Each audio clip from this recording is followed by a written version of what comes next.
মেরাজ রসুল করিম সাল্লাল্লাহু আলাইহি ওয়াসাল্লামের জীবনে আল্লাহর দেওয়া উপহারগুলোর মধ্যে একটা শ্রেষ্ঠ উপহার।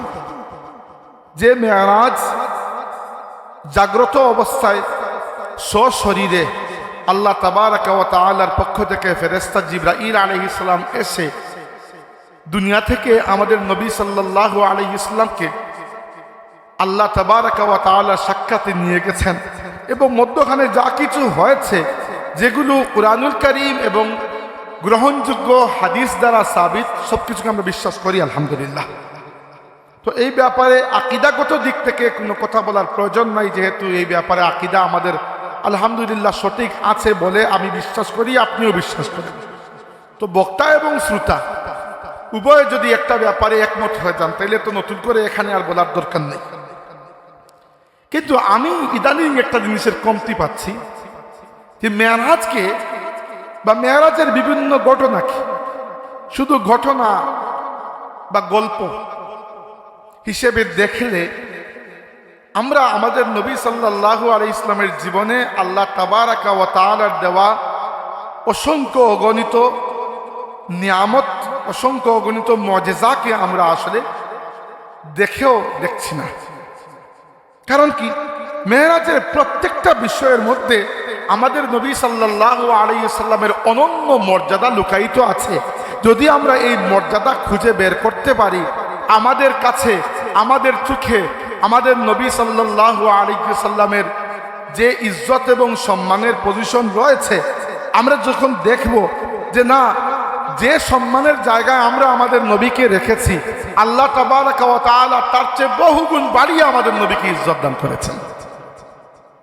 এটা বোঝার জন্য শুধু রাসূল সাল্লাল্লাহু আলাইহি ওয়াসাল্লামের জীবনকে একটা গল্প বা ঘটনার সমষ্টি হিসাবে না দেখে দুই একটা বিষয়ের গভীরে প্রবেশ করা দরকার। আমি আজকে মেরাজের পুরো ঘটনা বয়ান করতে বসি নাই, আমি বিভিন্ন জায়গায় মেরাজের ঘটনা বয়ান করেছি। ঘটনা কম বেশি সবাই জানেন, তবে একটা জিনিস বলে রাখছি যে দয়া করে মেরাজকে শুধুমাত্র রজব মাসের সাথে আর মিলাদুন নবীকে শুধুমাত্র রবিউল আউয়ালের সাথেই খাস করবেন না। অন্য মাসেও তো মিলাদুন নবীর আলোচনা করা যায়, তাই কি না? অন্য মাসেও তো মেরাজের আলোচনা করা যায়, তাই কি না? কোরআন শরীফ নাজিল হয়েছে রমাদান মাসে, এর মানে এই নয় যে রমজান মাস ছাড়া আপনি তিলাওয়াতি করলেন না। আমাদের নবী সাল্লাল্লাহু আলাইহি ইসলাম দুনিয়াতে আগমন করেছেন রবিউল আউয়াল মাসে, এতে কোনো সন্দেহ নেই, এটা সহিহ হাদিস দ্বারা সাবিত। এর মানে এই নয় যে রবিউল আউয়াল ছাড়া আমরা আমাদের নবীর জীবনের আলোচনাই করা বাদ দিয়ে দিলাম। মেরাজ কোন মাসে হয়েছে, কোন তারিখে হয়েছে, এটা নিয়ে কিছুটা মতপার্থক্য অবশ্যই আছে, তবে রাজেহ মত যেটা, মশহুর যেটা এবং গ্রহণযোগ্য মত হচ্ছে রজব মাসেই হয়েছে ইনশাআল্লাহ। তার মানে কি আমরা রজব ছাড়া আমাদের নবীর জীবনের এত বড় ঘটনা আর কখনো বলতে পারবো না? না, এরকম করা উচিত নয়।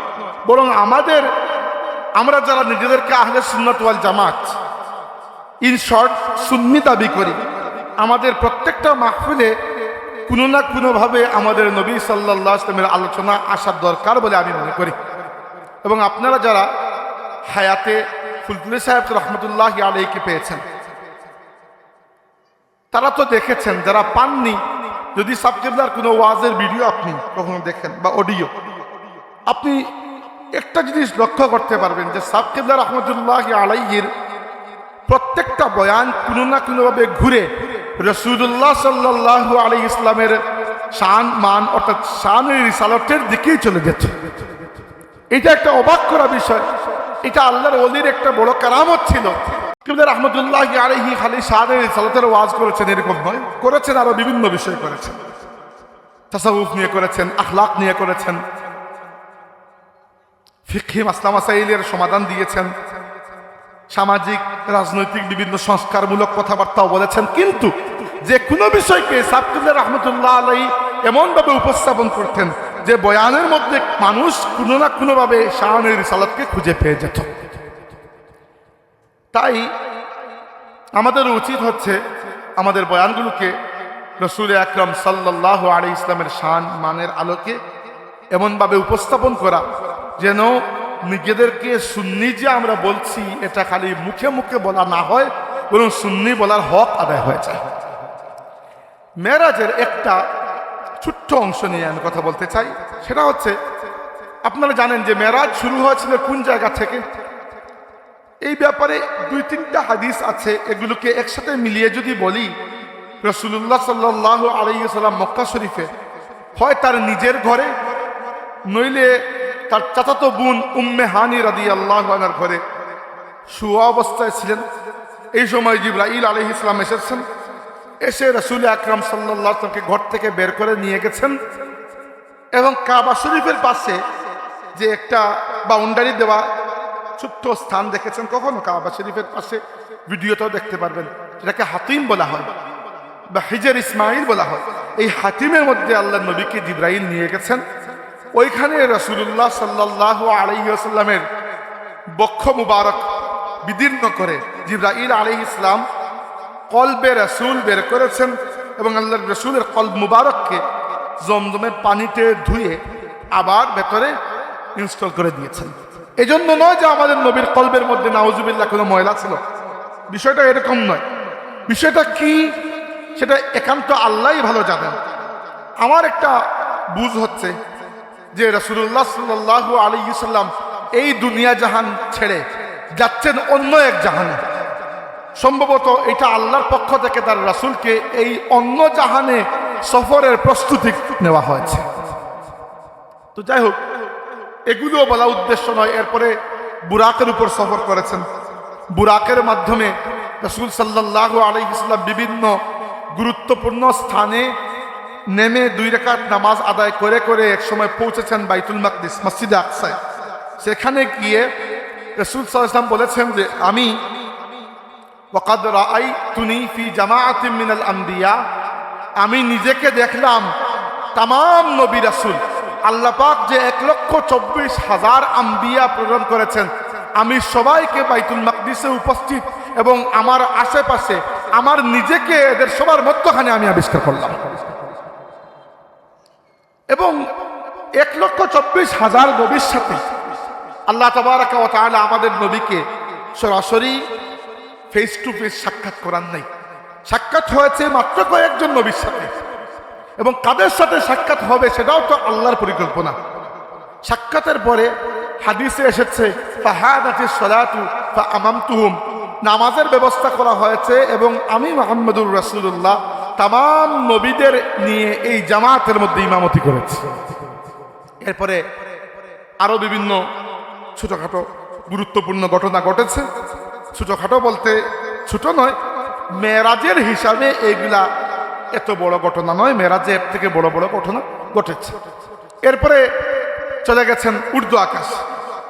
উর্দু আকাশে তিনি কতটুকু পর্যন্ত গিয়েছেন অ্যাকচুয়ালি আমরা জানি না। আসলে কেন জানি না জানেন? কারণ আমাদের ব্রেইনের কোনো কিছুকে ধারণ করার একটা ক্যাপাসিটির লিমিটেশন আছে। আনলিমিটেড কোনো কিছুকে আমরা ধারণ করতে পারি না।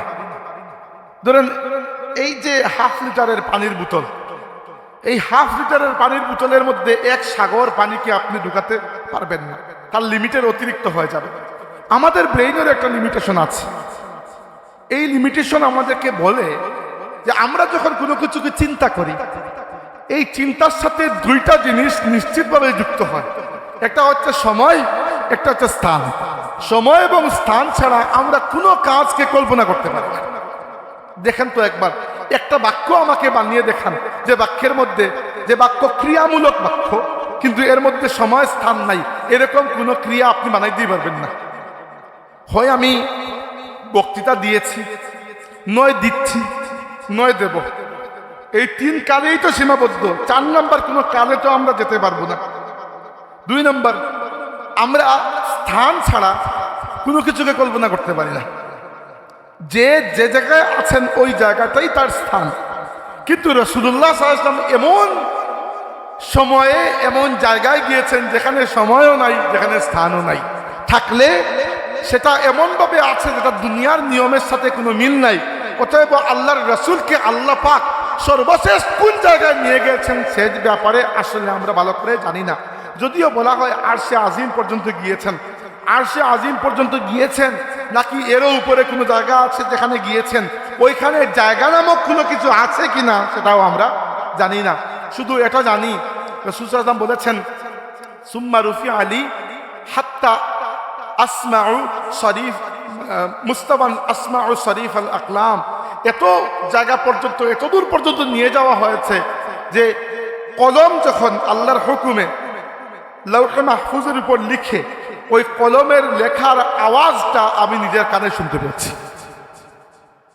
কিন্তু মধ্যখানে একটা গুরুত্বপূর্ণ ঘটনা ঘটেছে, একটা নয়, অ্যাকচুয়ালি 7টা ঘটনা ঘটেছে।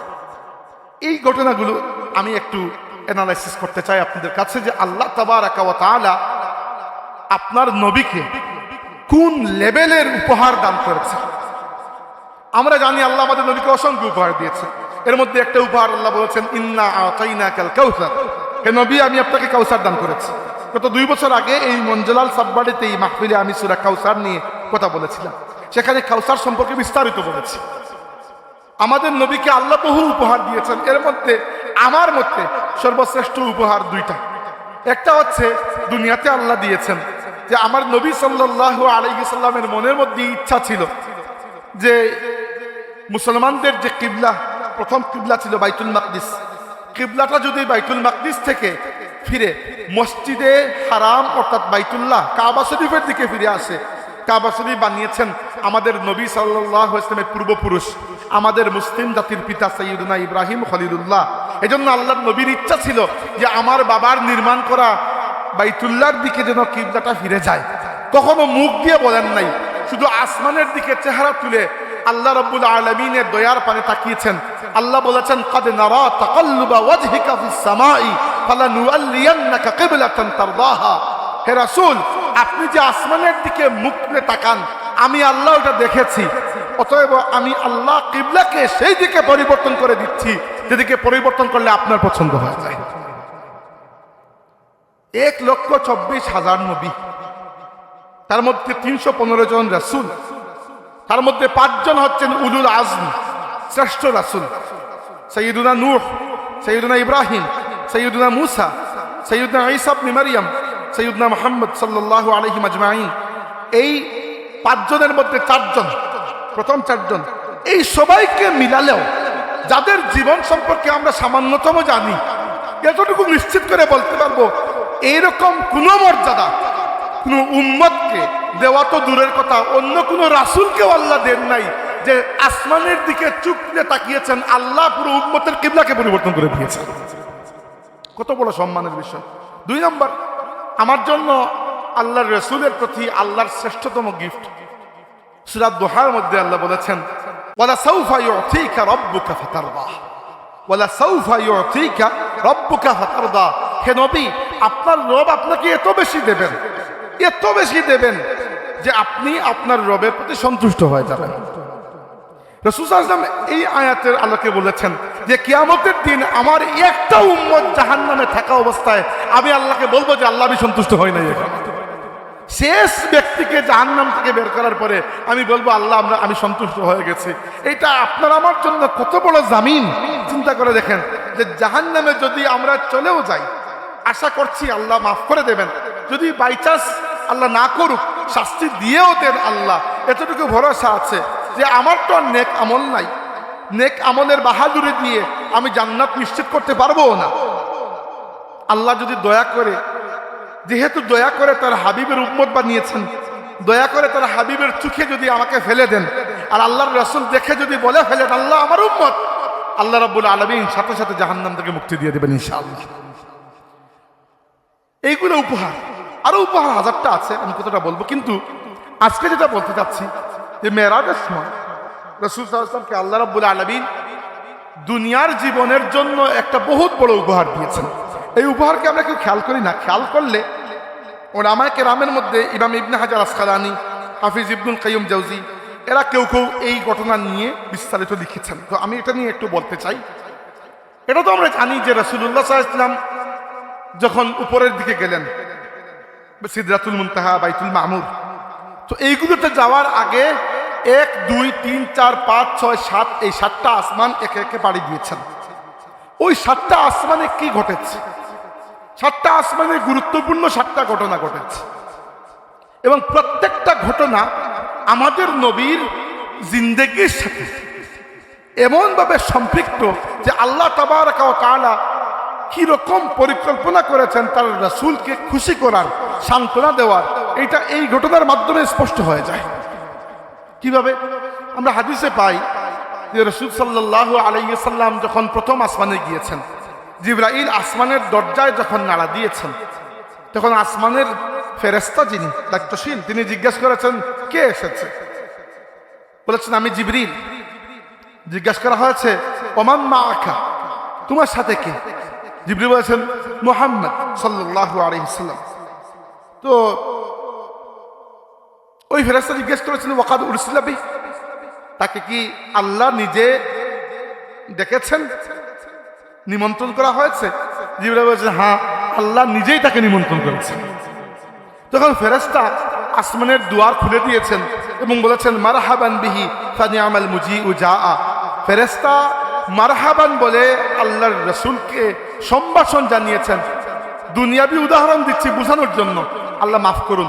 ওই যে মেহমান আসলে, বড় মেহমান আসলে আমরা স্লোগান দেই যে অমুকের আগমন শুভেচ্ছার স্বাগতম, তো এর থেকে বহুগুণ বাড়িয়ে ফেরেশতারা আল্লাহর রাসূলকে স্লোগান দিয়ে, অর্থাৎ ফেরেশতা যেরকম স্লোগান দিলে ফেরেশতার শান হয়, সেরকম স্লোগান দিয়ে যেন ফেরেশতা আমাদের নবী সাল্লাল্লাহু আলাইহি ওয়াসাল্লামকে ওয়েলকাম করেছেন।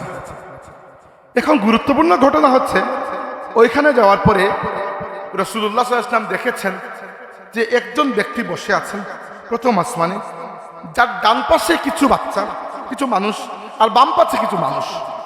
উনি যখন ডান পাশে তাকান তখন খুশি হয়ে হাসেন, আর বাম পাশে তাকালে একটু কষ্ট পান এবং কাঁদেন। রাসূল সাল্লাল্লাহু আলাইহি ওয়াসাল্লাম বলে, জিবরাইল বলেছেন ইয়া রাসূলুল্লাহ, উনাকে সালাম দিন। আল্লাহর নবী সালাম দিয়েছেন। জিজ্ঞাসা করেছেন জিবরাইল উনি কে? জিবরাইল বলেছেন ইয়া রাসূলুল্লাহ, উনি হচ্ছেন আপনার বাবা আদম আলাইহিস সালাম। আদম আলাইহিস সালামকে আল্লাহ তাবারক ওয়া তাআলা প্রথম আসমান পর্যন্ত নিয়ে গেছেন তারা হাবিবকে, তারা আখেরি নবীকে রিসিভ করার জন্য, ইস্তেকবাল করার জন্য। 2 নম্বর আচ্ছা, আদম আলাইহিস সালাম যখন আল্লাহর রাসূল তাকে সালাম দিয়েছেন, তখন তিনি বলেছেন, সালামের জবাব দিয়েছেন এবং বলেছেন মারহাবান বিল ইবনিস সালিহ ওয়ান নবিয়্যিস সালিহ। আমি মারহাবান, আমি স্বাগতম জানাচ্ছি শ্রেষ্ঠ নবী বা সৎকর্মশীল নবী এবং আমার সবচেয়ে সৎকর্মশীল সন্তানকে। এভাবে তিনি আল্লাহর রাসূলকে রিসিভ করেছেন। দ্বিতীয় আসমানে আল্লাহর নবী সাক্ষাৎ করেছেন 2 জন নবীর সাথে। একজন হচ্ছেন ঈসা ইবনে মারিয়াম আলাইহিস সালাতু ওয়াস সালাম, আরেকজন হচ্ছেন ইয়াহইয়া ইবনে জাকারিয়া আলাইহিস সালাতু ওয়াস সালাম। 3 নম্বর আসমানে সাক্ষাৎ করেছেন ইউসুফ আলাইহিস সালামের সাথে। 4 নম্বর আসমানে ইদ্রিস আলাইহিস সালামের সাথে। 5 নম্বর আসমানে মুসা আলাইহিস সালামের, হারুন আলাইহিস সালামের সাথে। 6 নম্বর আসমানে মুসা আলাইহিস সালামের সাথে। 7 নম্বর আসমানে আমাদের মুসলিম জাতির পিতা এবং আল্লাহর রাসূলের সরাসরি পূর্বপুরুষ জাদ্দুল আম্বিয়া সাইয়্যিদুনা ইব্রাহিম খলিলুল্লাহ সাল্লাল্লাহু আলাইহির সাথে। এই 7 আসমানে 8 জন নবীর সাথে সাক্ষাৎ হয়ে গেল। উলামায়ে কেরাম, আচ্ছা আমরা এই ঘটনা বলেই বাস খালাস, আমরা মনে করি এটা একটা ঘটনা বলেছি, হয়ে গেছে। কিছু কিছু উলামায়ে কেরাম এখানে একটা প্রশ্ন তুলেছে যে 1,24,000 নবীর মধ্যে এখানে এই 8 জনকে কেন আল্লাহ বাছাই করেছেন? বাছাই করলে তো অন্য কেউ বাছাই করতে পারতেন। এবং আল্লাহ রাব্বুল আলামিন কোনো কথা পরিকল্পনাবিহীন বলেন না, কোনো কাজ পরিকল্পনাবিহীন করেন না। রব্বানা মা খালাকতা হাযা বাতিলা, আল্লাহর সৃষ্টিটা কোনো উদ্দেশ্যহীন র্যান্ডম সৃষ্টি নয়। সবকিছুর পেছনে আল্লাহর একটা কুদরতি প্ল্যান, একটা পরিকল্পনা আছে, এটা আমরা জানি, কোরআন শরীফ থেকে আমরা পেয়েছি। তো উলামায়ে কেরাম প্রশ্ন তুলেছেন যে এই 7টা আসমানে 8 জন নবী, এই 8 জনকে রাখার দরকার কি? তো যারা এগুলো নিয়ে চিন্তা ভাবনা করেছেন তারা জবাব দিয়েছেন যে এই 8 জন নবীর সাথে আমাদের নবী সাল্লাল্লাহু আলাইহি ওয়াসাল্লামের পুরো জীবনের কোনো না কোনো বিষয়ের এইরকম মিল রয়েছে যে আল্লাহ তাবারাকা ওয়া তাআলা আমাদের নবী সাল্লাল্লাহু আলাইহি ওয়াসাল্লামকে আরো মোটিভেট করার জন্য, সান্ত্বনা দেওয়ার জন্য, দুঃখের মধ্যে প্রবোধ দেওয়ার জন্য, আদর দেওয়ার জন্য, আল্লাহ তাবারক ওয়া তাআলা তার নবীকে আরো দায়ীম এবং কায়েম এবং সাবিত রাখার জন্য। কারণ রাসূল সাল্লাল্লাহু আলাইহি ওয়াসাল্লাম যে কষ্টটা মক্কা শরীফে পেয়ে মেরাজে গেছেন, সেই কষ্টের সান্ত্বনা এবং সামনে যে জিহাদের দিনগুলো আসছে সেগুলোতে আল্লাহর রাসূলকে ফার্ম রাখার জন্য আল্লাহ রাব্বুল আলামিন সেই সকল নবীদেরকে বাছাই করেছেন তার হাবিবকে আসমানে ইস্তেকবাল করার জন্য, যে সকল নবী রাসূলের জীবনের সাথে আমাদের নবীর জীবনের কোনো না কোনো দিক থেকে মিল রয়েছে। কি রকম মিল রয়েছে? প্রথমে আসেন আদম আলাইহিস সালাম। আদম আলাইহিস সালামের সাথে আমাদের নবীর মিল রয়েছে যে জায়গায়, উলামায়ে কেরাম বলেছেন সেই মিলটা দুই জায়গায়। একটা হচ্ছে আদম আলাইহিস সালাম যে হিজরত করেছেন, এই হিজরতকে বলা হয় এই নবীদের ইতিহাসে সবচেয়ে বড় হিজরত। অন্য নবী রাসূল দুনিয়ার এক জায়গা থেকে আরেক জায়গায় হিজরত করেছেন, আদম আলাইহিস সালাম জান্নাত থেকে দুনিয়াতে হিজরত করেছেন। এর থেকে বড় কোনো হিজরত হতে পারে? তিনি জান্নাতে ছিলেন, আমাদের বাবা জান্নাতেই তো ছিলেন, আমাদের মাও তো জান্নাতে ছিলেন, বিয়েও তো জান্নাতে হয়েছে। এই জন্য আমি একটা মাহফিলে বলেছিলাম জান্নাত তো আমাদের বাপের বাড়ি, কারণ আমাদের বাবা আদম আলাইহিস সালাম জান্নাতে ছিলেন, আমাদের মা হাওয়া আলাইহিস সালাম জান্নাতে ছিলেন।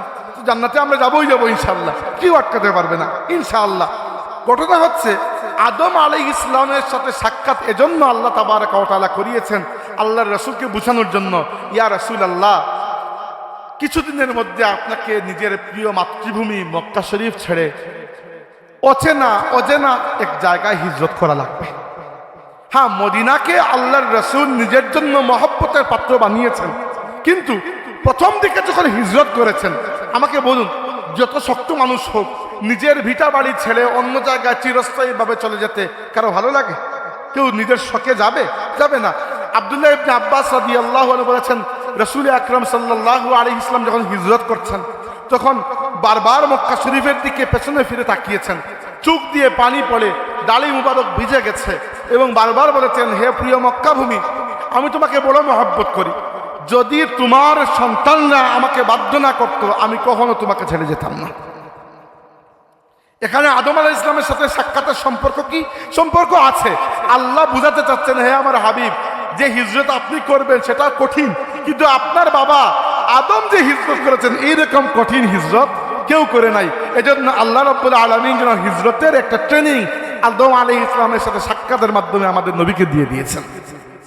দুই নম্বর, আদম আলাইহিস সালাম দুনিয়ার মধ্যে সবচেয়ে একমাত্র মাখলুক যাকে শয়তান সবচেয়ে বেশি যার সাথে দুশ্মনী করেছিল। আদম আলাইহিস সালামের সাথে দুশ্মনী ইবলিস যেরকম করেছিল এরকম দুশ্মনী অন্য কারোর সাথে করে নাই। এমনকি আমাদের সাথেও ইবলিসের যে দুশ্মনী সেটা মূলত আমাদের বাবার সন্তান হওয়ার জন্য আমরা তার দুশ্মনীর ভাগীদার হয়ে গেছি। ইন্না শাইতানা লাকুম আদুউন ফাত্তাখিযুহু আদুওয়া, আল্লাহ বলেছেন শয়তান তোমাদের শত্রু, তাকে শত্রু হিসাবে গ্রহণ করো। কি জন্য শত্রুতা? তার শত্রুতা আসলে আমাদের বাবা আদমের সাথে। আল্লাহ রাব্বুল আলামিন এটা দিয়ে বুঝাচ্ছেন, ইয়া রাসূলুল্লাহ, আপনার দাওয়াত এবং আপনার পরে আপনার উম্মতের পথে পথে শয়তান অনেক সমস্যা সৃষ্টি করবে। যত সমস্যা সৃষ্টি করুক না কেন আপনি মনে রাখবেন যে আপনার বাবা আদমকে শয়তান যেরকম দুশ্মনী করেছিল এইরকম বড় দুশ্মনী অন্যের সাথে করা সম্ভব নয়। যেন আল্লাহ আমাদের নবীকে সান্ত্বনা দিচ্ছেন, ইয়া রাসূলুল্লাহ, আরবের মুশরিকরা যারা এক অর্থে শয়তানের পূজারী, মূর্তির পূজা করছেন, এর পেছনে তো মূলত শয়তানেরই একটা মোটিভেশন আছে। শয়তান এদেরকে ধোঁকা দিচ্ছে। আপনার দাওয়াতের পদে পদে শয়তান বাধা দেবে, নিশ্চিতভাবে বাধা দেবে। শয়তানের কাজই হচ্ছে বাধা দেওয়া। ইয়া রাসূলুল্লাহ, আপনার বাবা আদমকে শয়তান যেরকম ধোঁকা দিয়েছিল এইরকম ধোঁকা কাউকে সে ধোঁকা বলতে যেরকম ধোঁকা দেওয়ার চেষ্টা করেছিল, যেরকম দুশ্মনী করেছিল এইরকম দুশ্মনী অন্য কারোর সাথে করবে না। অতএব আদম সন্তান হিসাবে শয়তানের সাথে এই দুশ্মনী তো থাকবেই থাকবে, এটাকে মিটানোর কোনো উপায় নাই। আল্লাহ যেন এখানে একটা সবক দিয়ে দিচ্ছেন আল্লাহর রাসূলকে। আদম আলাইহিস সালামের সাথে সাক্ষাতের মাধ্যমে আল্লাহ আমাদের নবীকে হিজরতের ব্যাপারে একটা তালিম দিয়েছেন, আর শয়তানের ওয়াসওয়াসার ব্যাপারে একটা তালিম দিয়েছেন যে আপনার উম্মতকেও শয়তান ওয়াসওয়াসা দেবে। দুই নম্বর, আসমানে গিয়ে সাক্ষাৎ হলো নবী ঈসা আলাইহিস সালামের সাথে। নবী ঈসা আলাইহিস সালামের ব্যাপারে আমাদের নবী সাল্লাল্লাহু আলাইহি ওয়াসাল্লাম বলেছেন যে অন্য तमाम নবী রাসূলের চাইতে ঈসা আলাইহিস সালাম আমার সবচেয়ে বেশি নিকটবর্তী। সবচেয়ে বেশি। কি জন্য? লাইসা বাইনাহু ওয়া বাইনি, লাইসা বাইনি ওয়া বাইনাহু নাবিয়্যুন। ঈসা আলাইহিস সালাম এবং আমার মধ্যখানে আর কোনো নবী নাই। আপনারা জানেন 1,24,000 নবীর যে সিলসিলা, এই সিলসিলায় আখেরি নবী হচ্ছেন আপনার আমার নবী তাজদারে কাউনাইন ইমামুল আম্বিয়া সাইয়্যিদুনা মুহাম্মদুর রাসূলুল্লাহ সাল্লাল্লাহু আলাইহি ওয়াসাল্লাম। আর আমাদের নবীর দুনিয়াতে আগমনের ঠিক আগে যে নবী এসেছিলেন তিনি হচ্ছেন ঈসা আলাইহিস সালাম। 2 নম্বর, ঈসা আলাইহিস সালাম তার পুরো কওম, তিনি তো বনি ইসরাইলের নবী ছিলেন মূলত। আল্লাহ বলেছেন ওয়া রাসূলান ইলা বনি ইসরাইল। তো ঈসা আলাইহিস সালাম তার পুরো কওমের দুশমনীকে সহ্য করেছে। বনি ইসরাইল যারা নবী ইয়াকুব আলাইহিস সালামের আওলাদ, বনি ইসরাইল যারা মুসলমান ছিল, সেই বনি ইসরাইল তো নষ্ট হয়ে গেছে। তাদের মধ্যে আল্লাহ রাব্বুল আলামিন তার রাসূল ঈসা আলাইহিস সালামকে পাঠিয়েছেন। বনি ইসরাইলের বেশিরভাগ মানুষ ঈসা আলাইহিস সালামের উপর ঈমান আনে নাই, বরং বনি ইসরাইল ঈসা আলাইহিস সালামকে নাউযুবিল্লাহ মুরতাদ ঘোষণা করেছিল, জাদুকর ঘোষণা করেছিল, ওয়ালাদুজ জিনা ঘোষণা করেছিল। বনি ইসরাইলের বড় বড় তৎকালীন সময়ে তথাকথিত বুজুর্গ যারা আছে, এরা রোমান সম্রাটের কাছে ঈসা আলাইহিস সালামকে হত্যা করার জন্য সুপারিশ করেছিল এবং তারা ঈসা আলাইহিস সালামকে হত্যা করতে চেয়েছিল। আল্লাহ তাবারাকা ওয়া তাআলা তাকে জিন্দা অবস্থায় আসমানে উঠিয়ে নিয়ে আল্লাহ পাক মুক্তি করে দিয়েছেন। ঈসা আলাইহিস সালামের সাথে সাক্ষাতের মাধ্যমে আল্লাহ বুঝাচ্ছেন, ইয়া রাসূলুল্লাহ, আপনারও হিজরতের রাত আসবে এবং হিজরতের রাতে আপনার ঘরের চারপাশে মক্কার প্রত্যেকটা গুচ্ছ থেকে এক একজন যুবক খোলা তরবারি হাতে অপেক্ষা করবে আপনাকে হত্যা করার জন্য। ঈসা আলাইহিস সালামকে দুশমন বেষ্টিত পরিবেশ থেকে যেরকম আল্লাহ হেফাজতে আসমানে উঠিয়ে নিয়েছেন, আপনাকেও দুশমন বেষ্টিত পরিবেশ থেকে আল্লাহ হেফাজতে বের করে নিয়ে যাবেন। ঈসা আলাইহিস সালামের মাধ্যমে দুইটা জিনিস বোঝাচ্ছেন। একটা হচ্ছে আপনার কুরাইশ বংশ সবচেয়ে বেশি দুশমনী যারা করছে এরা তো আপনার নিজের কওমের মানুষ। হে আমার নবী, শুধু আপনার নিজের কওমের মানুষ আপনার সাথে দুশমনী করছে এমনটা নয়, ঈসা আলাইহিস সালামের কওমের মানুষও তার সাথে দুশমনী করেছিল। অতএব আপনি দিলকে দৃঢ় করুন, আপনি প্রথম নবী নয় যাকে তার কওমের মানুষ দুশমনী করেছিল, আপনার আগেও অন্য নবীদেরকে তাদের কওমের মানুষ দুশমনী করেছিল। 2 নম্বর, ঈসা আলাইহিস সালামকে আল্লাহ তাবারাকা ওয়া তাআলা দুশমনের খোলা তরবারির সামন থেকে নিরাপদে আসমানে উঠিয়ে এনেছেন। ইয়া রাসূলুল্লাহ, আপনার হিজরতের সময়টাও এরকম ভয়ঙ্কর হবে, খোলা তরবারি হাতে মক্কার যুবকরা অপেক্ষা করবে, আর আমি আল্লাহ এদের সবার চোখে ধুলো দিয়ে আপনাকে নিরাপদে বের করে মদিনায় নিয়ে যাব। এই শিক্ষাটা, এই তালিমটা, এই সবকটা আল্লাহ দিয়েছেন। 3 নম্বর আসমানে সাক্ষাৎ হয়েছে কার সাথে? নবী ইউসুফ আলাইহিস সালামের সাথে। ইউসুফ আলাইহিস সালামকে দেখার পরে আল্লাহ নবী সাল্লাম বলেছেন যে আমি ইউসুফকে দেখে বুঝতে পেরেছি যে আল্লাহর সৃষ্টির অর্ধেক সৌন্দর্য আল্লাহ একা নবী ইউসুফকে দিয়ে দিয়েছেন। উলামায়ে কিরাম এখানে কমেন্ট করেছেন, খুদ সাহাবীদের মধ্যে একটা বিষয় নিয়ে কথাবার্তা হতো। সাহাবীদের মধ্যে আল্লাহ নবীর ব্যাপারে আগ্রহ আছে না, তো কথাবার্তা হতো যে কে বেশি সুন্দর, নবী ইউসুফ বেশি সুন্দর না আমাদের নবী বেশি সুন্দর, এটা নিয়ে সাহাবীদের মধ্যে একটা কথাবার্তা হতো। তো একটা সমাধান করা গেল যে ইউসুফ আলাইহিস সালামের সৌন্দর্য হচ্ছে জামাল, যেটাকে সৌন্দর্য বলে, নিট সৌন্দর্য যেটা। আমাদের নবীকে আল্লাহ রাব্বুল আলামিন সেরকম জামালও দিয়েছেন, কিন্তু উপরে আল্লাহ জালালের একটা লেয়ার ছড়িয়ে দিয়েছেন। তাই আমাদের নবী সাল্লাল্লাহু আলাইহি ওয়াসাল্লাম শুধু বাহ্যিকভাবে যে সুন্দর ছিলেন তা নয়, আমাদের নবীর মধ্যে এমন একটা হাইবাহ ছিল যে সাহাবায়ে কেরাম সেই সৌন্দর্যের দিকে চোখ তুলে তাকানোর কখনো সাহস পেতেন না। অর্থাৎ আমাদের নবীর সৌন্দর্য এক দিক থেকে নয়, 2 দিক থেকে। একটা হচ্ছে সৌন্দর্য, আর এটা হচ্ছে মর্যাদা এবং অভিজাত্যের একটা ছায়া আল্লাহ পাক তার চেহারার মধ্যে দিয়ে রেখেছিলেন।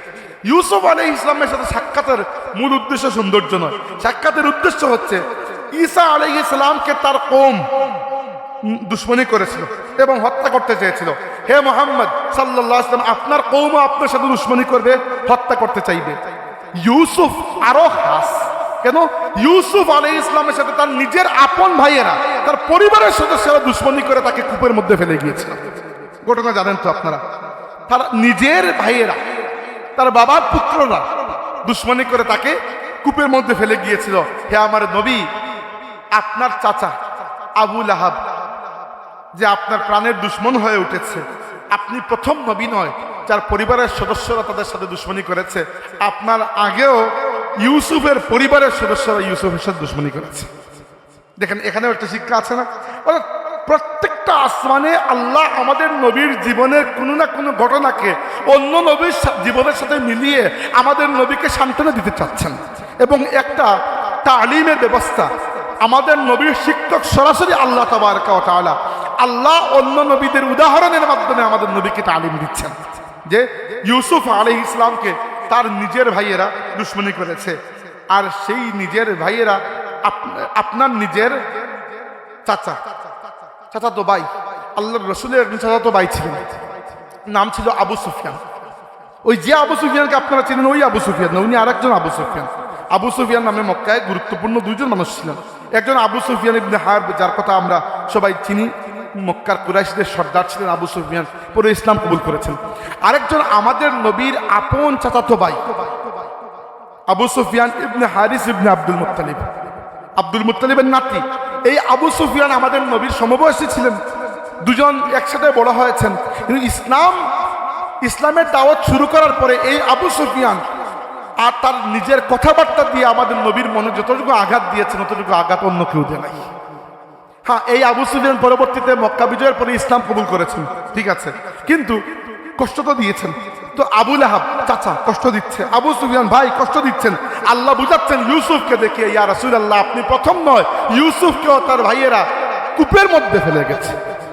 2 নম্বর এটাও বুঝাচ্ছেন, ইয়া রাসূলুল্লাহ ইউসুফের সাথে তার ভাইয়েরা দুশমনী করে ইউসুফের সামনে এগিয়ে যাওয়াকে তো আটকাতে পারে নাই।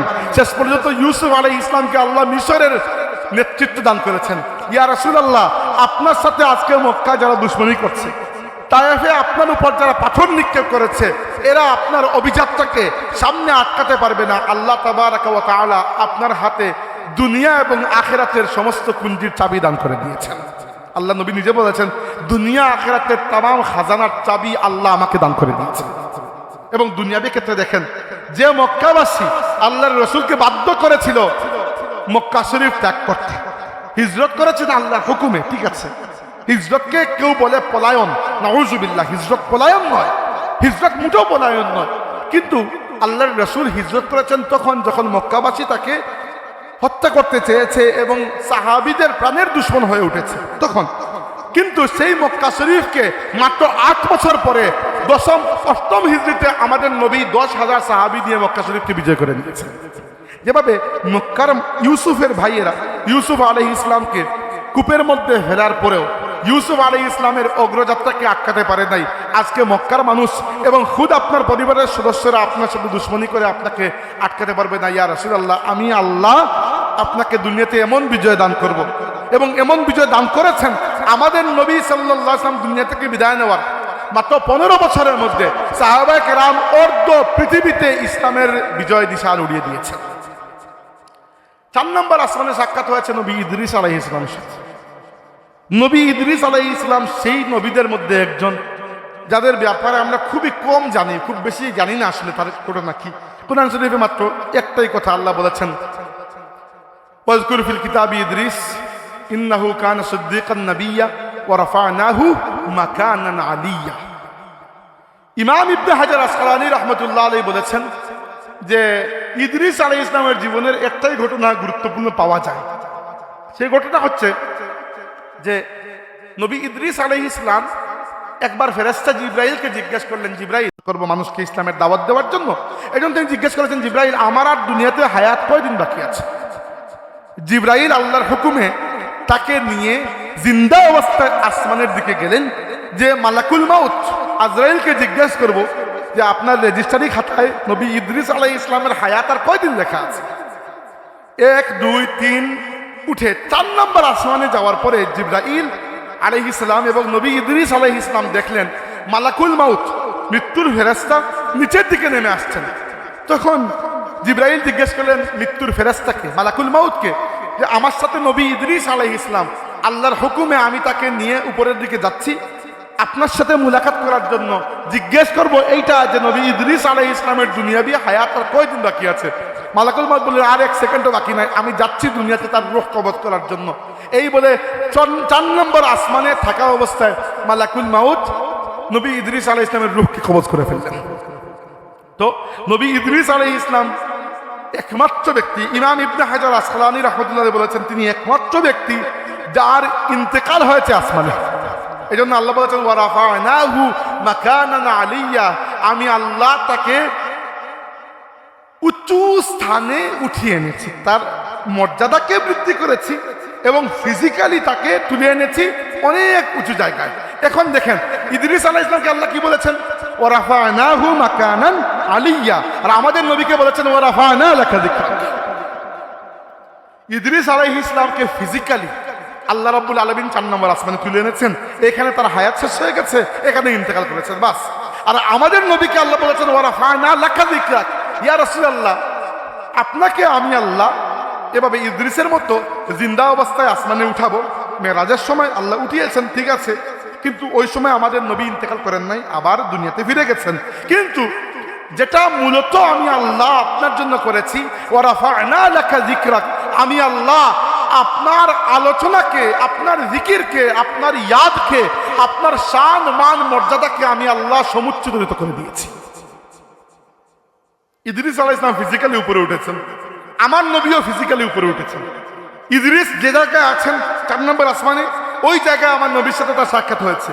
কিন্তু ইদ্রিস আলাইহিস সালাম আর হযরত মুহাম্মদ সাল্লাল্লাহু আলাইহি ওয়াসাল্লাম তো এক বরাবর নয়। মুহাম্মদ সাল্লাল্লাহু আলাইহি ওয়াসাল্লামকে আল্লাহ আরো উপরে নিয়ে গেছেন। ওয়া রাফা'না লাকা যিকরাক নাম্বার 1। 2 নম্বর ওয়া রাফা'না লাকা যিকরাক, আল্লাহ রাব্বুল আলামিন জিবরাইলকে পাঠিয়ে আমাদের নবীকে জানিয়ে দিয়েছেন, ইয়া রাসূলুল্লাহ আল্লাহ যে বলেছেন ওয়া রাফা'না লাকা যিকরাক, হে নবী আমি আপনার আলোচনাকে সমুন্নত করেছি। কিভাবে করেছেন আপনি কি জানেন? আল্লাহ এভাবে করেছেন যে আল্লাহ আইন জারি করে দিয়েছেন, ইজা যুকিরতু যুকিরতা মাইয়া, হে আমার নবী আমি আল্লাহ আইন করে দিয়েছি যখন দুনিয়াতে যেখানে আমি আল্লাহর কথা ইয়াদ করা হবে সাথে আপনার কথাও ইয়াদ করা হবে। হাসান ইবনে সাবিত রাদিয়াল্লাহু আনহু বলেছেন যে আল্লাহ রাব্বুল আলামিন তার নবীর নাম মুবারককে নিজের নামের সাথে এমন ভাবে মিলিয়ে নিয়েছেন, ইজা ক্বালাল মুআজ্জিনু ফিল খামসি আশহাদু, মুয়াজ্জিন যখন দিনে 5 ওয়াক্ত নামাজের আগে 5 বার আযান দেয়, প্রত্যেকবার আযানে মুয়াজ্জিন বলে আল্লাহর কথা, বলে আশহাদু আল্লাহ ইলাহা ইল্লাল্লাহ, যতবার আল্লাহর কথা বলে এরপরেই বলে আশহাদু আন্না মুহাম্মাদার রাসূলুল্লাহ। আল্লাহ এমন ভাবে আইন জারি করে দিয়েছেন যে আজানে আল্লাহর কথা বলতেই হবে, আর আল্লাহর কথা বলার সাথে আল্লাহর কথা বলার পরে আল্লাহ তার হাবিবের কথা বলাকেও আজানের অংশ বানিয়ে দিয়েছেন। তো ইদ্রিস আলাইহিস সালামের সাথে সাক্ষাতের মাধ্যমে আল্লাহ এটা বুঝাচ্ছেন, ইয়া রাসূলুল্লাহ আমি আল্লাহ অন্য তামাম নবী রাসূল থেকে আপনাকে অনেক বেশি উপরে নিয়ে গেছি। 5 নম্বর আসমানে আমার সময় মাত্র 5 মিনিট আছে, শেষ করে ফেল। 3 আসমান এখনো বাকি আছে, 3 আসমান কভার করতে হবে, 4 আসমান কভার হয়েছে। আচ্ছা 5 নম্বর আসমানের সাক্ষাৎ হলো কার সাথে? নবী হারুন আলাইহিস সালামের সাথে। হারুন আলাইহিস সালামকে কি বলা হতো জানেন? আল মুহাব্বাব। মুহাব্বাব শব্দের অর্থ হচ্ছে মাহবুব। মাহবুব অর্থ তো জানেন, খুব মানে হচ্ছে মহব্বত। মুহিব যে মহব্বত করে, মাহবুব যাকে মহব্বত করা হয়, মুহাব্বাব যাকে চরম মহব্বত করা হয়। বনি ইসরাইলের কাছে সবচেয়ে প্রিয় ভাজন ব্যক্তি ছিলেন হারুন আলাইহিস সালাম। এমনকি ক্ষেত্র বিশেষে তারা মুসা আলাইহিস ইসলামের কাছে আসতে ভয় পেত, কারণ মুসা আলাইহিস ইসলামের রাগ ছিল বেশি, কিন্তু তারা যাবতীয় সুখ দুঃখ বলতো কার কাছে? হারুন আলাইহিস ইসলামের কাছে। তো হারুন আলাইহিস ইসলামকে বলা হতো আল মুহাব্বাব লি উম্মাতিহিল ইসরাইলিয়া, তিনি তার বনি ইসরাইল নামক যে উম্মত, এই উম্মতের সবচেয়ে প্রিয়জন ছিলেন। যদিও বয়সে তিনি মুসা আলাইহিস ইসলাম থেকে বড়, কিন্তু মুসা আলাইহিস ইসলামের রাগ ছিল খুব বেশি। তিনি যখন তুর পাহাড় থেকে এসে দেখলেন সামিরির নেতৃত্বে কিছু মানুষ মূর্তি পূজা শুরু করেছেন, তিনি হারুন আলাইহিস ইসলামের ডালিতে এবং চুলে ধরে এরকম ঝাঁকি দিলেন যে আপনাকে রেখে গেছি উম্মতকে খেয়াল রাখার জন্য, আপনি থাকা অবস্থায় এরা মূর্তি পূজা কেমনে শুরু করে দিল? হারুন বলেছেন, ইয়া ইয়াবনা আখি লা তাখুজ ইয়াবনা উম্মি লা তাখুজ বিলিহইয়াতি ওয়ালা বিরাসি ইন্নী খাশিতু আন তাকুলা ফাররাকতা বাইনা বনি ইসরাঈলা ওয়া লাম তারকুব কওলি। তিনি বলেছেন, হে আমার ভাই, আমার চুল দাড়ি ধরে এরকম ঝাঁকি দিও না। আমি চিন্তা করেছি আমি যখন যদি কোনো অ্যাকশন এখন নেই, তুমিও তো অনুপস্থিত। হারুন আলাইহিস ইসলাম রাসূল নয়, তিনি শুধু নবী। মুসা আলাইহিস ইসলাম মূলত রাসূল। তো উম্মত মূলত মুসা আলাইহিস ইসলামের, সাথে আল্লাহ আরেকজন গাইড হিসেবে হারুনকে দিয়েছেন।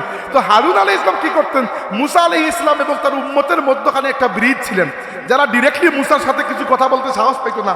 মুসা আলাইহিস সালাম তো খুব রাগী মানুষ ছিলেন, এরা হারুন আলাইহিস সালামের মাধ্যমে সুখ দুঃখ বলতো। তিনি ছিলেন তার উম্মতের খুবই প্রিয়। আল্লাহ এর দ্বারা বুঝাচ্ছেন, হে আমার নবী, আমি আপনাকে আপনার সাহাবীদের এবং আপনার পুরো উম্মতের চুকের মণি বানিয়ে দেব। এবং বানিয়েছেন, তাই না? এই উম্মত তাদের নবীকে যতটুকু মহব্বত করেছে, আপনার মনে হয় অন্য কোনো উম্মত এতটুকু মহব্বত করতে পেরেছে? হ্যাঁ, আমার মতো বদকার গুনাহগারের দিকে তাকাবেন না, সাহাবায়ে কেরামের দিকে তাকান, যারা আল্লাহর রাসূলকে খুশি করার জন্য নিজের প্রাণ কুরবান করতে কখনো পিছপা হন নাই। এরকম মহব্বত অন্য কোনো উম্মত তাদের নবীকে করতে পারে নাই। আমাদের এই উম্মত তাদের নবীকে যতটুকু মহব্বত করেছে, এবং হারুনের মাধ্যমে আল্লাহ এটা শিক্ষা দিয়েছেন, হারুন হচ্ছেন আল মুহাব্বাব। ইয়া রাসূলুল্লাহ, আপনি এর থেকে বড় মুহাব্বাব আপনার উম্মতের জন্য। এমনকি হারুন যদি মাহবুব হন, আপনি হচ্ছেন মুহাব্বাব। আপনি আপনার উম্মতের জন্য এত প্রিয় যে আপনার উম্মতের যে কোনো ব্যক্তি, আল্লাহর নবী বলেছেন যে আখিরি জামানায় আমার কিছু উম্মত দুনিয়াতে আসবে, এরা একটাবার আমাকে দেখার জন্য তাদের সয় সম্পত্তি এবং পরিবারকেও কুরবান করতে পিছপা হবে না। তাহলে হারুন আলাইহিস সালামের সাথে সাক্ষাতের গুরুত্ব বুঝতে পারছেন। 6 নম্বর আসমানে হারুনের ভাই নবী মুসা আলাইহিস সালাম। মুসা আলাইহিস সালামের সাথে সাক্ষাতের অসংখ্য গণিত কারণ আছে, বললে 100টা বলা যাবে। প্রথমে চিন্তা করুন, মুসা আলাইহিস সালামকে কোরআন শরীফ কিভাবে উপস্থাপন করেছে। এত বেশি অন্য কোন নবীর নাম আপনি কোরআন শরীফে পাবেন যত বেশি মুসা আলাইহিস সালামের নাম। 300-র উপরে, 300 বারের উপরে মুসা আলাইহিস সালামের নাম কোরআন শরীফে এসেছে। খুদ আমাদের নিজের নবীর নাম এসেছে মাত্র 4 বার। মুসা আলাইহিস সালামের নাম এত বেশি, এর কারণ কি? কারণ হচ্ছে মুসা আলাইহিস সালাম আমাদের নবী সাল্লাল্লাহু আলাইহি ওয়াসাল্লামের আগে একমাত্র রাসূল ছিলেন যিনি বড় উম্মত পেয়েছেন। অন্য কোন নবী রাসূল বড় উম্মত পান নাই। এমনকি ইব্রাহিম আলাইহিস সালাম দাওয়াত দিতে দিতে দিতে দিতে এক সময় এইরকম অবস্থা হয়েছে, দুনিয়ার বুকে ইমানদার বলতে তিনি এবং তার স্ত্রী সারা আলাইহিস সালাম। তিনি নিজে বলেছেন, লাইসা ফিল আরদি মুমিন ইল্লা আনা ওয়া আনতি। সারা, তুমি এবং আমি ছাড়া আল্লাহর দুনিয়াতে কোনো মুমিন নাই। আর এই অবস্থা। কিন্তু মুসা আলাইহিস সালাম বড় উম্মত পেয়েছেন। মক্কা শরীফে থাকা অবস্থায় আমাদের নবী তখনও বড় উম্মত পান নাই, এখনো উম্মতের সংখ্যা মাত্র 200-250। কিন্তু আল্লাহ তো জানেন যে সামনেই আপনি মদিনায় যাচ্ছেন, মদিনায় যাওয়ার পরে আপনার উম্মতের সংখ্যা গাণিতিক হারে নয়, জ্যামিতিক হারে বাড়বে। মক্কা শরীফে 13 বছর দাওয়াতে আপনার উম্মতের সংখ্যা 2 থেকে 250। মদিনা শরীফে আপনি 10 বছর দাওয়াত দিয়ে বিদায় হতে যখন যাবেন, আপনার সামনে 1.25 লক্ষ উম্মত উপস্থিত থাকবে। আর আজকের দিনে আমার নবীর উম্মত দুনিয়াতে প্রায় 200 কোটির মতো। আর নামাজি বেনামাজি সব মিলাইয়া বলতেছি, 200 কোটির মতো মানুষ নিজেকে মুসলমান দাবি করে। এই জন্য মুসা আলাইহিস সালামের সাথে সাক্ষাৎ করানোটা সবচেয়ে প্র্যাকটিক্যাল বিষয়, তাই না? যে আপনি তার সাথে সাক্ষাৎ করুন যার সাথে আপনার উম্মতের সবচেয়ে বেশি মিল থাকবে। এবং রাসূলুল্লাহ সাল্লাল্লাহু আলাইহি ওয়াসাল্লাম নিজে বলেছেন, লা ইয়াতিয়ান্না আলা উম্মতি মা আতা আলা বনি ইসরাঈল হাজওয়ান না'ল বিন না'ল। আমার উম্মতের উপর সেই সকল বালা মুসিবত আসবে যেগুলো বনি ইসরাইলের উপর এসেছিল, এমনকি একেবারে পদে পদে আসবে। তো বনি ইসরাইলের যে কুখাসলত আমাদের মধ্যে এগুলো আসবে। বনি ইসরাইলের উপর আল্লাহর যে গজব দুনিয়াতে, আমাদের উপর এতটুকু না হলেও এরকম কিছু না কিছু আসবে। কারণ কি, আমরা বনি ইসরাইলের কুখাসলত কিছু নিজেদের মধ্যে নিয়ে নিয়েছি। তো যাই হোক, মুসা আলাইহিস সালামের সাথে সাক্ষাৎ করার পরে দেখা গেল মুসা আলাইহিস সালাম কাঁদছেন। এবং কাঁদছেন কি জন্য? একটা জেলেসি, মানে একটা ঈর্ষা, হালাল ঈর্ষা, হারাম ঈর্ষা না। হারাম ঈর্ষা হচ্ছে হাসাদ। ধরুন আপনার কোনো ভালো জিনিস দেখে আমি সহ্য করতে পারলাম না, আমি চিন্তা করলাম আপনার যদি এটা না থাকতো। কিন্তু হালাল ঈর্ষা হচ্ছে যে একজন মানুষ আল্লাহর দিনের অনেক খেদমত করতেছে, আপনার দেখে একটু ঈর্ষা হলো যে আমি যদি এরকম করতে পারতাম। এটা হালাল, এটা জায়েজ এবং এটা দরকারি। একজন মানুষ প্রত্যেক দিন 10 পারা কুরআন শরীফ তিলাওয়াত করেন, আপনার দেখে ঈর্ষা হইলে হায় রে আমি যদি এরকম পারতাম। তো এইরকম হালাল ঈর্ষা করা যায়। মুসা আলাইহিস সালাম আমাদের নবীর সাথে সুন্দর করে সাক্ষাৎ করেছেন, নিজের ভাই বলে সম্বোধন করেছেন, আল্লাহর শ্রেষ্ঠ নবী বলে সম্বোধন করেছেন। কিন্তু কেঁদেছেন, হে আল্লাহ, মুহাম্মদ সাল্লাল্লাহু আলাইহি ওয়াসাল্লাম বয়সে আমার থেকে কত ছোট, কিন্তু তুমি তাকে আমার চেয়ে বড় উম্মত দিয়ে দিলে। এইটা এক ধরনের হালাল ঈর্ষা মুসা আলাইহিস সালাম করেছেন, কিন্তু দোয়াও করেছেন আবার। এবং মুসা আলাইহিস সালাম আমাদের কতটুকু কল্যাণকামী এটা এজন্য বোঝা যায় যে 50 ওয়াক্ত নামাজ যে আল্লাহ ফরজ করেছেন, মুসা আলাইহিস সালাম পরামর্শ দিয়েছেন, ইয়া রাসূলুল্লাহ ইন্না উম্মাতাকা দুআফা, আপনার উম্মত দুর্বল হবে, এত নামাজ পড়তে পারবে না। ফারজি ইলা রাব্বিকা ফালইউখাফিফ আনকা ওয়া আনহুম, ইয়া রাসূলুল্লাহ আপনার রবের কাছে ফিরে যান, আপনার নিজের জন্য আর উম্মতের জন্য নামাজের পরিমাণকে কমিয়ে নিয়ে আসুন। তো মুসা আলাইহিস সালাম নাউজুবিল্লাহ আমাদের প্রতি কোনো হিংসা করেন নাই, জাস্ট তার মনে হয়েছে যে আমি তো বয়সে বড়, মুহাম্মদ সাল্লাম বয়সে ছোট হয়ে তিনি আমার চেয়ে বড় উম্মত কেমনে পেয়ে যান, আল্লাহ আমাকে ছোট উম্মত কেমনে দিলেন, তার চাইতে ছোট, এই জন্য তিনি একটু কেঁদেছেন। আর 7 নম্বর আসমান এবং শেষ যেটা বলে বক্তব্য শেষ করবো সেটা হচ্ছে 7 নম্বর আসমানে গিয়ে আমাদের নবী সাল্লাল্লাহু আলাইহি ওয়াসাল্লাম দেখলেন বাইতুল মামুর, ফেরেশতাদের কিবলা, যেটা কাবা শরীফের ঠিক উপরে ফেরেশতাদের কিবলা, জানেন তো বাইতুল মামুরের ঘটনা। এবং দেখলেন বাইতুল মামুরে একজন অতি বৃদ্ধ মানুষ হেলান দিয়ে বসে আছেন। আল্লাহর রাসূল বলেছেন যে আমি নিজের চেহারার সাথে এইরকম মিল অন্য কোনো মানুষের দেখিনি, হুবহু একেবারে আমার নিজের চেহারা। জিবরাইল বলে ইয়া রাসূলুল্লাহ সালাম দেন, উনি আপনার বাবা ইব্রাহিম খলিলুল্লাহ সালাওয়াতুল্লাহ। তো ইব্রাহিম আলাইহিস সালাম আল্লাহর নবীকে ভাই বলে সম্বোধন করেন নাই, সন্তান বলে সম্বোধন করেছেন।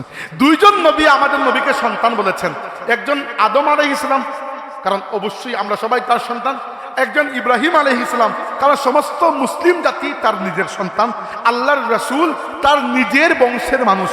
ইব্রাহিম আলাইহিস সালামের বড় পুত্র ইসমাঈল আলাইহিস সালামের বংশে আমাদের নবী জন্মগ্রহণ করেছেন, আর বাকি সব নবী আমাদের নবীকে ভাই বলে সম্বোধন করেছেন। তো ইব্রাহিম আলাইহিস সালাম আল্লাহর নবীকে দেখার পরেই খুশি হয়ে গেলেন এবং বলবেন ইয়া মুহাম্মদ আকরি উম্মাতাকা মিন্নি সালাম, মুহাম্মদ যখন ফিরে যাবে তোমার উম্মতের কাছে আমার সালাম পৌঁছাইয়া দিও। আমাদের বাবা আমাদেরকে সালাম দিয়েছেন এবং তাদেরকে বলে দিও যে আমি জান্নাত দেখেছি, জান্নাত অত্যন্ত সুমিষ্ট পানি, অত্যন্ত উর্বর মাটি, আর জান্নাতে তোমার উম্মত যদি একবার পড়ে সুবহানাল্লাহি ওয়ালহামদুলিল্লাহি ওয়া লা ইলাহা ইল্লাল্লাহু আল্লাহু আকবার, একবার পড়া মাত্র তার জন্য আল্লাহ জান্নাতে একটা বৃক্ষ রোপণ করে রাখবেন। তো ইব্রাহিম আলাইহিস সালামের সাথে সাক্ষাতের কারণ কি, একটা কারণ বলে শেষ করছি। কাবা শরীফ বানিয়েছেন কে? ইব্রাহিম আলাইহিস সালাম। আল্লাহর নবীর মেরাজের জার্নি শুরু হয়েছে কাবা শরীফের পাশ থেকে। ইব্রাহিম নিজের চোখে দেখছেন কাবা বানানোর পরে আমি আল্লাহর কাছে দোয়া করেছিলাম রব্বানা ওয়াবআস ফীহিম রাসূলাম মিনহুম ইয়াতলু আলাইহিম আয়াতিকা ওয়া ইউআল্লিমুহুমুল কিতাবা ওয়াল হিকমাতা ওয়া ইউযাক্কিহিম। আল্লাহ এই কাবা শরীফ যে জমিনে বানাইলাম এই জমিনে তুমি তোমার রাসূলকে পাঠিয়ে দিও। আর এই দোয়া এতটুকু কবুল হয়েছে, আমাদের নবী নিজে বলেছেন আনা দাওয়াতু আবি ইব্রাহিম, আমি আমার বাবা ইব্রাহিমের সেই দোয়ার ফলাফল। আর আজকে ইব্রাহিম আলাইহিস সালাম কাবা শরীফের ঠিক বরাবর উপরে বাইতুল মামুরে হেলান দিয়ে বসে দেখছেন যে আমি যে দোয়া করেছিলাম এই দোয়ার ফসল মুহাম্মদুর রাসূলুল্লাহ সাল্লাল্লাহু আলাইহি ওয়াসাল্লাম আমার আওলাদ, তিনি আমার বানানো কাবা থেকে মেরাজের সফর শুরু করে বাইতুল মামুরে আমার নিকটে চলে এসেছেন। মানে বাবা হিসাবে ইব্রাহিমের জন্য কতটুকু গর্বের বিষয় চিন্তা করতে পারেন এটা। ইব্রাহিম আলাইহিস সালাম আমাদের নবীকে দেখে এত খুশি হয়েছেন যে নবীকে তো সালাম দিয়েছেন, নবীর মাধ্যমে আমাদের কাছে আমাদের বাবা সালাম পৌঁছে দিয়েছে। আমার ওয়াজ শেষ, কি বললাম এটা যে মেরাজের প্রত্যেকটা ঘটনা আল্লাহর রাসূলের জীবনের জন্য দরকারি ছিল। এর মধ্যে থেকে একটা ঘটনা আমি বললাম, একটা না অ্যাকচুয়ালি 7টা। 7 আসমানে আমরা জানি 8 জন নবীর সাথে সাক্ষাৎ হয়েছিল। কি জন্য এদের সাথে সাক্ষাৎ আমরা খেয়াল করি নাই কখনো। উলামায়ে কেরাম বলেছেন যে এরকম সিলেকশন আল্লাহ র্যান্ডমলি করেন নাই যে যার নাম লটারিতে উঠছে সে চলে আসে না। আল্লাহ খুব জানেন যে তার নবীকে তিনি কোন বিষয়ে তরবিয়ত দিতে চান। আল্লাহ নবীদের উদাহরণের মাধ্যমে তার হাবিবকে তরবিয়ত দান করে দিয়েছেন। আল্লাহ রাব্বুল আলামিন আল্লাহর রাসূলের প্রতি আমাদের ঈমানকে, আমাদের মহব্বতকে, আমাদের তাওজীবকে আরো মজবুত করেন এবং আল্লাহর নবীর ইত্তেবায় অনুসরণে আমাদেরকে আরো পাকাপোক্ত করুন, আমরা বলি আমিন। আল্লাহ আমাদের বসা এবং শোনাকে কবুল করুন, আমরা বলি আমিন। ওয়া আখিরু দাওয়ানা আনিল হামদুলিল্লাহি রাব্বিল আলামিন। আল্লাহুম্মা আমিন। আলহামদুলিল্লাহি রাব্বিল আলামিন ওয়াসসালাতু ওয়াসসালামু আলা সাইয়্যিদিল মুরসালিন ওয়া আলা আলিহি ওয়া আসহাবিহি আজমাইন। ربنا تقبل منا انك انت السميع العليم وتب علينا يا مولانا انك انت التواب الرحيم। আল্লাহ এই মাহফিলে তুমি কবুল আর মঞ্জুর করো, তোমার আউলিয়া কেরাম দরজাত তুমি বুলন্দ করে দাও। পাশে হযরত ফুলদুরি সাহেব কিবলা রাহমাতুল্লাহি আলাইহি এবং হযরত মঞ্জুর আলী সাহেব রাহমাতুল্লাহি আলাইহি দরজাত তুমি বুলন্দ করে দাও। আল্লাহ তোমার বান্দা আল্লাহর হাজিরে কবুল করো, এই মাহফিলে তোমার বান্দা আল্লাহর শরীক হইছেন, এরার শরীকানারে তুমি কবুল আর মঞ্জুর করো মাবুদ। এর ওসিলায় আমরা জীবনের तमाम গুনাহ খাতায় মাফ করে দাও, আমরা বেমারি এগুলোরে শিফা দান করো। আল্লাহ মুসিবত দাদা বহুত মানুষ আছেন, আল্লাহ মুসিবত থেকে উদ্ধার করো। বিফদল সুবহান রাব্বিকা রাব্বিল ইজ্জাতি আম্মা ইয়াসিফুন ওয়া সালামুন আলাল মুরসালিন ওয়া আলহামদুলিল্লাহি রাব্বিল আলামিন। আসসালামু আলাইকুম।